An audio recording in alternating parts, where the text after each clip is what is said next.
In this lesson, you're going to learn about creating a year-long expense budget spreadsheet, and you're going to use the information from the cash flow budget of Dave and Joan that we used in the previous examples. So if I pull out the previous flow, okay, you will notice similarities. For example, they both have income sections and total income, which are the same amounts. The white graph represents a month. The yellow graph represents a year. And if we look at it, we see that the yellow graph goes and has a column for each month. Okay? So it takes the information from the monthly budget and puts it in a month format. We also have fixed expenses. And you will notice that the fixed expenses match. So rent and mortgage was $2,400.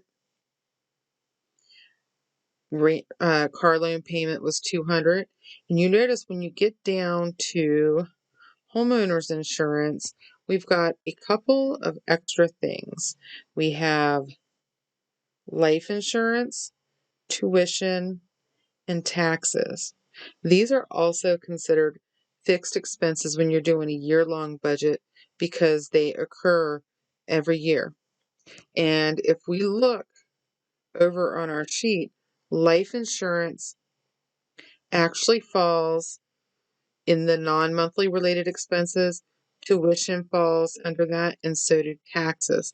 Now, you had gotten previous information that told you exactly how much in which month each one occurs in, and that's why it's split out that way, so we know where it happens. You also have a variable expenses section. Notice that once again it matches groceries. You estimate $800 a month, and that's what you put for each month all the way down until you get to debt reduction. Let's see, where is the debt reduction? Sewer, sanitation, medical. And you will notice that there are some other ones that are non-monthly expenses, such as the gifts, contributions, repairs. They put them in the middle. Vacation, home-related, auto-related, medical, dental. All of those expenses on here were under the non-monthly section. Medical, dental, and they put them down here. And then when you looked at the entertainment, savings, and debt reduction, they were on the bottom part of the original cash flow. And you can tell by looking at this part right here, because they weren't listed each month, that meant that they belonged in our non-monthly section of our original sheet.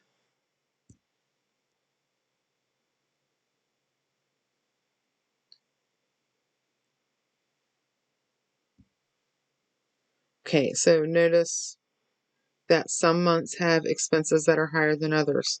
And so they'll have to plan to cover those months.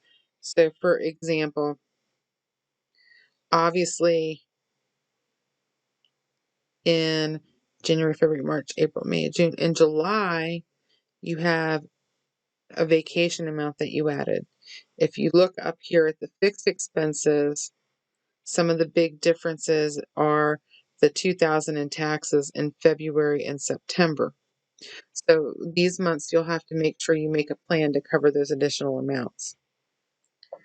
Okay, so in the spreadsheets, if you're using like Google Sheets or Microsoft Excel, this is where we want to use our formulas that we talked about previously to automatically calculate totals for us. So that way, if we put in numbers in these other areas, so for example, if I put in a number, let's say I had some extra secondary employment money, that would automatically raise this total income amount.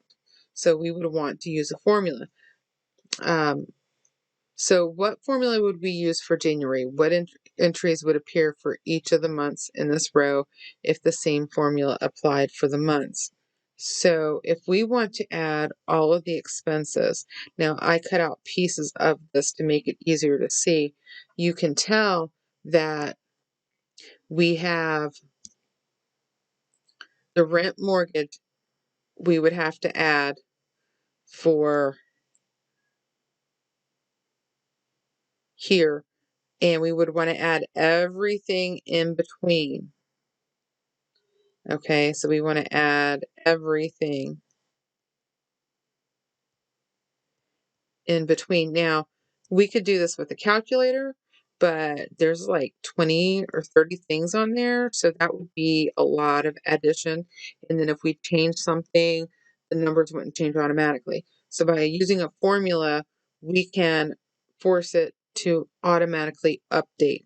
And we want to go from B8 all the way to B42.